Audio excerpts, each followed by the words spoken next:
환경이 커지거나 바뀌어요. 커져도 바뀐 거예요. 그때 내 가진 과거의 경험은 이제 쓸데없네 버려버리면 제로 베이스에서 시작하게 돼요. 망하는 거죠. 그럼 지난 살아온 세월은 헛세월하는 거예요.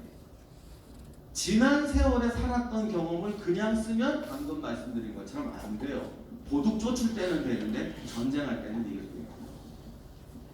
그러면 사람은 두 가지가 생겨요. 여기 와서 제로 베이스에서 다시 시작하거나 아니면 과거의 거를 그냥 쓰거나 둘 다 위험한 게 아니라 쓸데없는 게 마찬가지예요.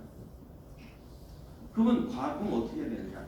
과거의 경험을 가지고 제로 베이스 시작하는 게 아니라 여기서 재창조를 해야 돼요. 아까 제가 말씀드린 것처럼 통찰력이라는 게 그런 거예요. 그래서 제가 개연성을 껍데기 개연성을 응용되는 거예요. 껍데기 개연성은 어디나 다 먹히기 때문에 소용이 없어요. 여기서 올바른 개연성을 찾은 사람은 이쪽에 왔을 때 할 수 있어요.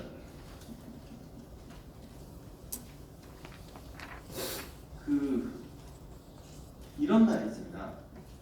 야구 선수가 축구 감독할 수 있을까?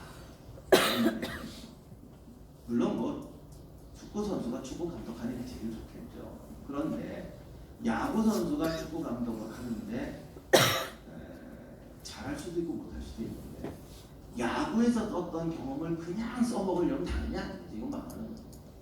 근데 야구의 경험인데도 축구라는 그라운드여서 오히려 더 창조적으로 할 수 있는 경우도 있어요. 미국의 프로야구 감독 중에 변호사 출신도 있잖아요. 그 사람도 선수는 속된 말로 미국 애들 중에 고등학교 때 선수 안 해본 놈에 누가 그러더라고. 미국 애들 치고 고등학교 때 야구 선수 안 있는 놈 어디 있고 영국 놈 중에 고등학교 때 축구 선수 안 있는 놈 어디 있냐고. 다 그 조기 축구에 이선을 했다고요. 그렇다 그거를 메이저리그 감독할 선수 경험이라고 할 수는 없잖아요. 근데 변호사도 할 수 있다고. 아무 변호사나 다 하냐?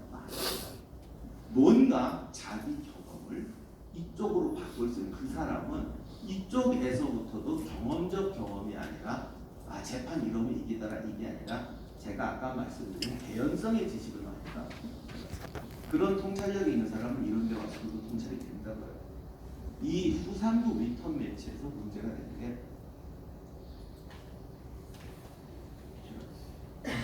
이거 지금 이 얘기인데 궁예는 도둑 그게 그거지 뭐 깡패에서 도둑이 돼요. 근데 여기까지는 잘했어요.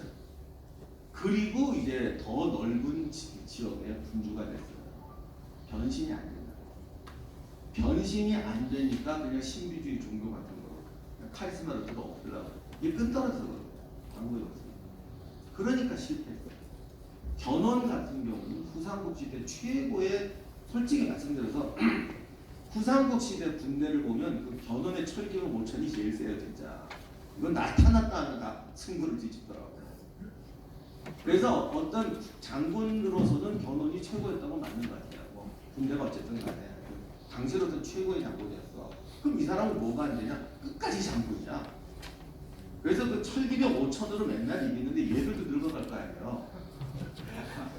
군인 정년은 10년이라니까. 그래서 견훤의 연대표를 많이 보면요, 진짜 그 철기병 5천으로 못하는 게 없어요. 그러다 어느 날 갑자기 져. 사람이 질 수도 있지. 그 다음부터 계속 져요. 이건 뭐냐면 그냥 같이 늙어간 거예요. 이게. 그리고 정치를 못하잖아요. 자기 아들한테 쫓겨났다는 거는 그거는 입이 100개라도 할 말이 없어요. 리더십의 부재. 견훤이 왜 리더십? 철기병 5,000명 데리고 뛰고 그 철기병들이 환갑될 때까지 같이 싸우게 하는 리더십은 확실한데 자기 아들을 정치가로 만드는 데서 정치가로서 관료와 자기 아들을 통제하는 능력은 안 됩니다. 해도 이성계가 그대로 당하죠. 이성계가 군인으로서는 정말 괜찮아. 이게 아무리 외국이고 조선 건국하고 어쩌고저쩌고 해도 거짓말 하는 게 있고 못하는 게 있는데 내가 봐도 이성계는 장군으로서 정말 멋있는 거야. 예를 들면 삼국지 나오는 길 가다가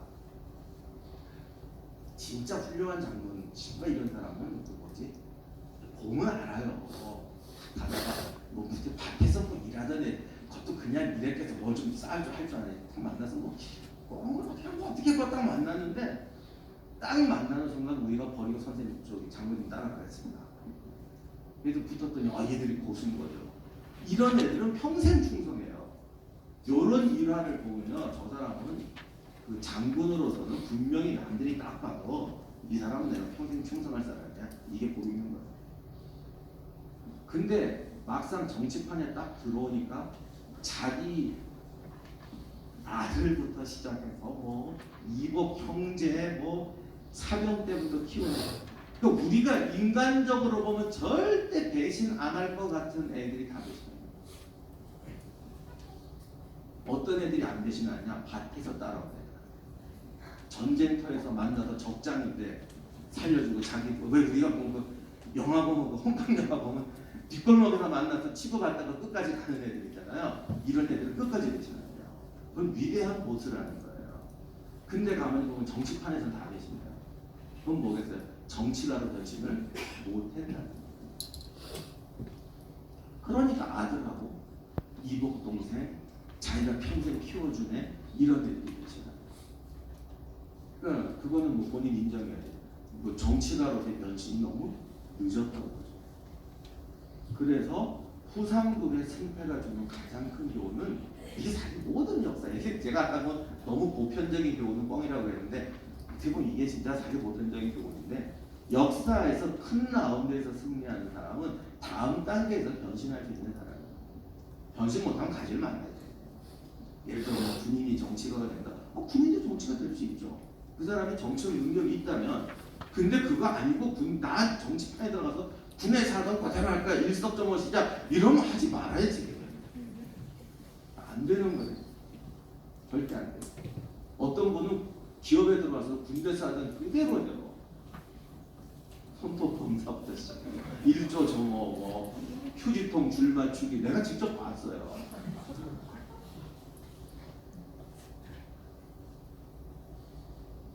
하여간 그래갖고 효율이 더 떨어져. 어떤 분은 휴지통에 휴지가 있으면 혼나요. 청소를 해야 된다고. 근데 군대는 나 그거 일리 있다고 생각해. 군대가 휴지 버리는 데는 아니잖아. 그거는 휴지가 중요한 게 아니라 군인들이 어떻게 그 군인 정신을 집어넣느냐 문제거든요. 근데 기업은 제일 중요한 게 효율이에요. 1분 1초가 돈이에요, 그죠? 근데 휴지통 검사를 맨날 하니까 이분들 휴지통에 못 버리고 나가서 버려요. 휴지 하나가 생기면 심할서 써야 되니까 완전 기절해. 근데 휴지 하나 때문에 하루 일과의 10%가 날아가는 거야. 이거는 기업의 본질하고 안 맞잖아. 그러니까 안 되는 거죠. 요런 변신이 안 되는 거죠. 누가 유일하게 변신했느냐? 결국 왕건만 변신. 왕건이 뭐 정확히 솔직히 몰라. 뭐 폐강진이, 호적이니, 상인이니 온갖 적이 다 아는데 다 추정이고 정확한 건 없어요. 뭐 무역을 한 것 같다. 뭐 근데 뭐 그게 제가 뭐 절대 틀렸다라는 건 아니고 명확하게 증거를 내기는 확실히 없는데 근데 뭔지 모르지만 뭐가 좀 있는 거니까 상인을 했거나 좀 있는 건 맞는 거예요. 왜? 왕건의 가만히 보면 초반에 내내 깨져요. 왕건의 혁수라는 게 뭐냐? 앞에서 깨지는데 뒤에다가 저축을 합니다.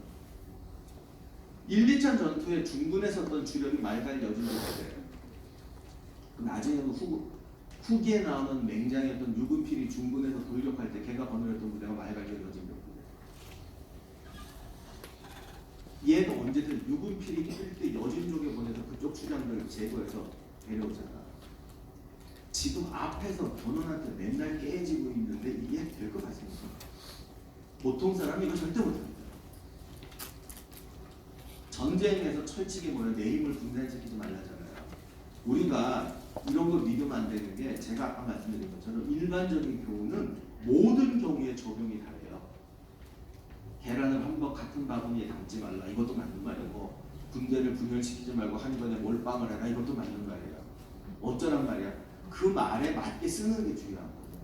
근데 왕건은 견훤한데 깨지고 자기 세력이 위협적인 상황에서도 여진족에 투자를 했어요.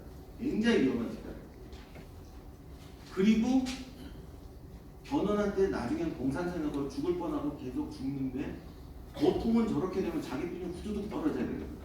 이 후삼국 전투는 결국 리턴 매치니까 나중에